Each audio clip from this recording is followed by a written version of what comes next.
So welcome back to our web series here with Hope City, folks, and we'd like to start off today by saying thanks to you, those who have tuned in on Facebook and Instagram. Continue to like, comment and share the videos, and of course keep tuning in every week as we continue our conversations with Hope City. Today we have a representation of some of our Hope City family here right now, and we're going to talk to you about community. So we have Pastor J, you know Pastor J, we have Trish, Paris and Laura, and of course Keegs, your host. And we're going to find out why exactly is community so important to a church, and more specifically Hope City. Yeah, thanks Keegs.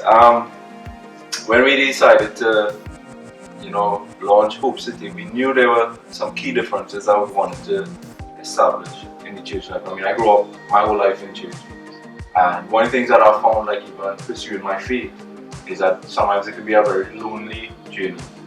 Just interacting with people on a Sunday morning or something like that. It's very different to when you got to face your challenges. The Monday, the Tuesday, Wednesday, and that kind of thing. And so what we tried to do at Hope City was, even before we had our first service or so, we wanted to use the people who wanted to build Hope City with us, our launch team, which these guys are a part of. We wanted to really model that small group. Like, how could we do life together? So it's not about a Sunday morning service. It's not about looking. That's why we always say no perfect people. Because we are all on this journey. We all have our flaws. We mess up. We make mistakes. But could we find a community that would still love, encourage, help us learn and grow together, even with the mistakes and so. And so honestly, community is not just important for us, it's almost central. It's one of our pillars that we believe in at Hope City. That when we say, no perfect people allowed, that's nice saying there, but people actually experience that. That love, that support, that strength. And it's really because we believe that life change happens in the context of relationships. Not curriculum, not information alone, but through, like if you look at some of the major changes you had in your life or decisions you made, you probably could associate it with somebody, with someone having an influence or bringing the information to you, if you understand. If somebody else had bring it, you probably wouldn't have listened, but the relationship gives you that trust or that confidence to take that step, and so we really believe in building relationships, and that's why community is so much for us. Alright, so, well, to me, and I'm sure to the viewers right now, it's sounding really nice, it's sounding really nice. But just to clarify, or just to paint a better picture, kind of just give us some examples of why or what is the benefits of all this community. I would tell you the aim that we have, and this is why we brought these ladies here, because they've experienced it and hopefully you hear from them. But I'll tell you the aim for community or that relationship building is, the first thing that we want to achieve from that is we want to provide a safe place for people to connect. Just like I've been talking about, church is not a Sunday morning. We tend to make that all about that for the tradition, but as believers and followers of Christ, it has to be every day. And so we need a place where we can actually have people on the same journey to connect. So that's my first things. Alright. So, I didn't come in for style. Tend to get in. So we're talking about connected, right? And we're seeing as the next thing here. Right? Just give me a little bit about your experience with Hope City and how that aspect of community in terms of being connected, right, has been for you so far. Hope City Church, have been really a life-changing experience for me, my family.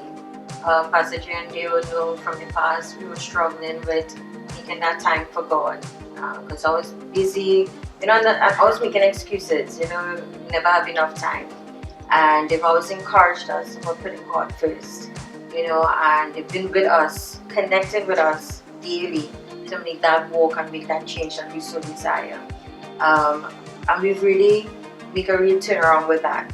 And another part of Hope City and the team and the community spirit and the love for one another is that my desire is to get into the Word of God, and just small groups as we have, and basically, meeting up has given me where I read, like the other day I was reading Proverbs, and Sarah would have called me and I was telling her, I don't understand this, and I had the opportunity, I could have asked her, and then when we meet, we could explore the option and we could talk about it, and you feel comfortable because you're not just scratching the surface, you really want to get that revelation, of what it means to you and what it really means scripturally, and it have changed me. It made my walk with God feel so much closer, so much more intimate with God, and it's something that's a real passion for me.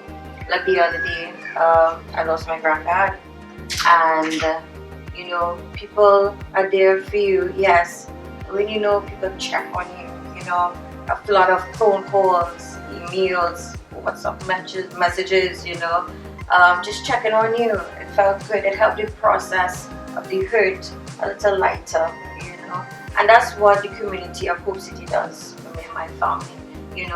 When we need someone, we having a tough day, you can send in our group meetings, need someone to pray with me. I'm having a hard day today, guys, and someone might just send a message and it might be something to uplift your spirit, you laugh, and if you do good, it's lighter, and that's what connecting with Hope City does for you, the good days, up and down days, and it's a real encouragement, being part of it. That speaks a lot to what you just said there, like church is just not the Sunday, so it's really she was going on yeah.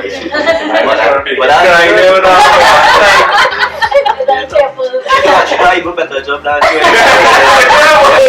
Genius, like, in terms of the connected and stuff. You have to say it like that. My feelings. So let me see if you can do a better job here and explain another benefit of the community here for me. Now, the second part, so it is for that, like, you can say better, you connect, but also to protect. Two aspects of that. Walking this faith out, like we say, no perfect people, but it has been difficult, even in my life, growing up in church, to find a safe community where you can take off the mask, as they say. To say, alright, here, but yes, I am a follower of Christ, but I still don't have everything together. And so we wanted to provide a community, a place, a safe space for people that they could come, be themselves, and take a mask off, still had our love, that support. Because and it's really that understanding, like, listen guys, nobody perfect here. I stand there, you say Pastor J, but I know my flaws as well. I'm nowhere close to perfection, and it's just having that place that we can protect each other, that you could come with that space.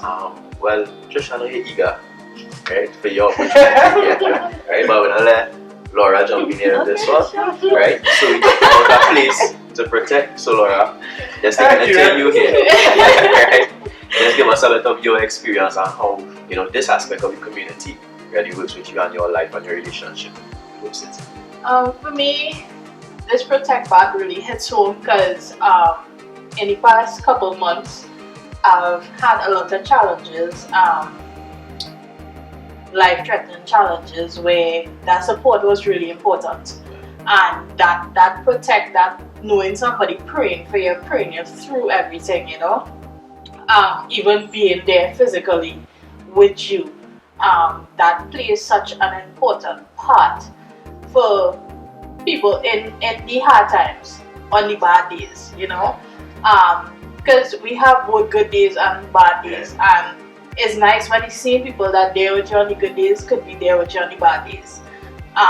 As I say, praying you through, walking you through, holding your hand if that's what needed, and that's where Hope City comes in for me, because I have experienced that firsthand, and that's something that I really appreciate, and my husband as well appreciates.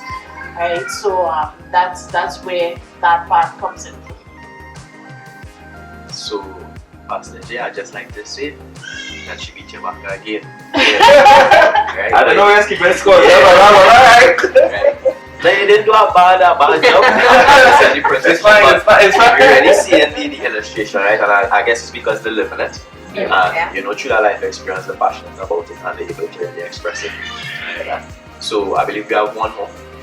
that we're going in here in basis of the community here. Yeah, the last part of our small groups and building our community, as you guys know, is there has to be a place for us to grow together. You know, Proverbs say iron sharpens iron.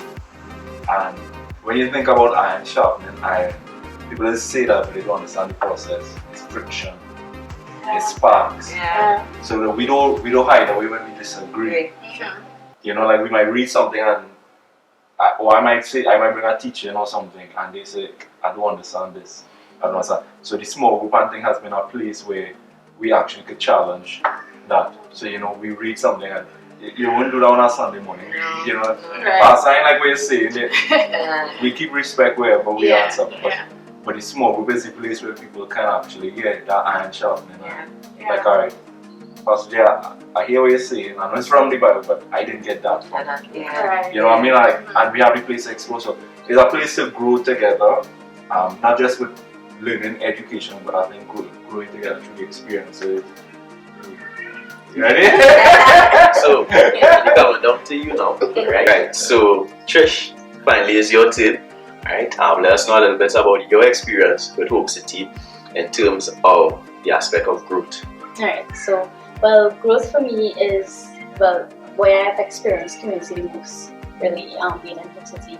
And you can't have growth without accountability. And because you need accountability, you need people around you and that kind of stuff to help you grow, to move you to the next level. And I mean, I don't like accountability. I never did. I don't like confrontation and that kind of stuff. So that was always the hardest part for me, but it's the part where I've seen the most benefit from.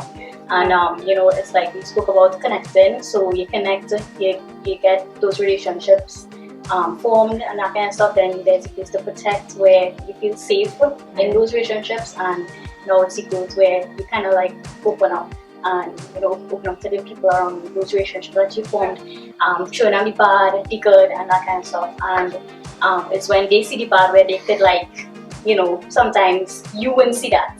You wouldn't see like the points where you may be, you know, falling short. And it's, you know, where they come in, where the community comes in, where they say, hey, you know, you need to probably step up here, or you know, you need to sort this out, you need to pay more attention to this area, like that kind of thing. Stop looking over. Right. So that was growth there, and well, we could see it with Trish because she really was nervous about even getting part of this. Yes. Right, but she was able to open up and do it. So that's the conversation today, folks. Right, community. We spoke about connecting, we spoke about protecting, and you just heard us go into growth a little bit. Alright, so keep tuning in. Thanks again for tuning into this episode. Continue to like, comment, and share. And keep tuning in for all episodes with Hope City. Alright, come as you are. No perfect people allowed.